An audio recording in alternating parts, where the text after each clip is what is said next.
లోహంతో తయారైన యంత్రానికి పని చెప్పకుండా కొంతకాలం పక్కన పెడితే తుప్పుపట్టి పనికి రాకుండా పోతుంది. మనిషి కూడా అంతే.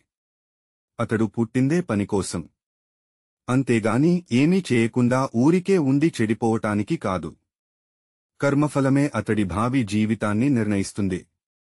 ఒక జీవి మనుగడ కోసం చేసే పోరాటంలో కదలడం అనే ప్రక్రియ ప్రాథమికమైంది, ప్రధానమైంది. కదలిక ఒక రకంగా పనే.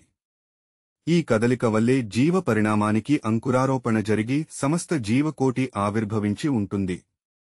ఒక పొట్టిమెడ జంతువుకు ఎప్పటిలాగే ఆకలివేసింది. అందుబాటులోనున్న కొమ్మల ఆకులన్నీ అయిపోయాయి. ఆకులు ఉన్న కొమ్మలేమో అందనంత ఎత్తులో ఉన్నాయి. అయినా సరే వాటిని అందుకోవడానికి తన పొట్టిమెడను సాచడానికి ప్రయత్నించింది.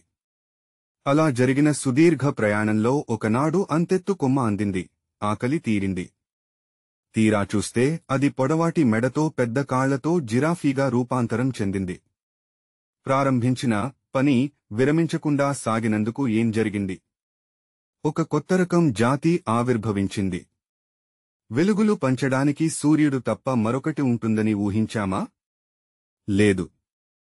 కాని థామస్ అల్వా ఎడిసన్ విద్యుత్ దీపం కనిపెట్టాడు.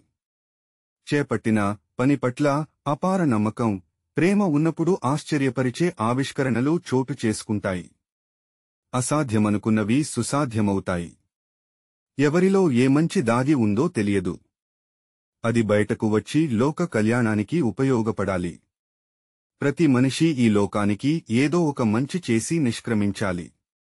అందుకతడు చేయాల్సిందల్లా పని మొదలు పెట్టడమే. భయపడి పని మొదలు పెట్టనివాడు అధముడు. మధ్యలో వదిలేసేవాడు మధ్యముడు. రెట్టింపు ఉత్సాహంతో ముందుకెళ్లి ఫలితం పొందేవాడు ధీరుడు, ఉత్తముడు అన్నాడు భర్తృహరి. బతుకుతెరువు కోసం చేసేది వృత్తి. మానసికానందానికి చేసేది ప్రవృత్తి. వృత్తిని ప్రవృత్తిలా భావించి విధులు నిర్వహించేవారి జీవితం అత్యద్భుతం. పనిచేయనివాడు ఇంటికి దొంగ అని సామెత. అలాంటి పని దొంగలు దేవుడికి నచ్చరు. కార్యం పురుషకారే లక్ష్యం సంపద్యతే అంటాడు చాణక్యుడు. అంటే మన వంతు ప్రయత్నం సరిగ్గా చేస్తే కార్యస్వరూపం స్పష్టమవుతుంది. అప్పుడు దాన్ని సాధించడం సులువవుతుంది. పురుషకారమనువర్తతే దైవం అన్నది చాణక్యుడి మాటే. ప్రయత్నించే, పనిచేసే వాడి వెంటే దేవుడు ఉంటాడని అర్థం. ఏ పని అన్నది ముఖ్యం కాదు. దాన్ని ఎలా చేస్తున్నారన్నదే ప్రధానం. పని చేసేవారికి, స్వీకరించేవారికి మేలు కలగాలి. అందుకే రొట్టెను ఎంతో ప్రేమతో కాల్చితేగాని తినేవారి ఆకలి తీరదన్నాడు ఖలీల్ జిబ్రాన్.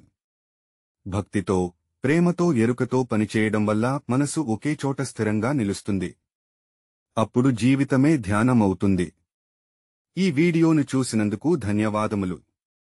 ఈ వీడియో మీకు నచ్చినట్లయితే దయచేసి లైక్, షేర్ మరియు సబ్స్క్రైబ్ చేయండి.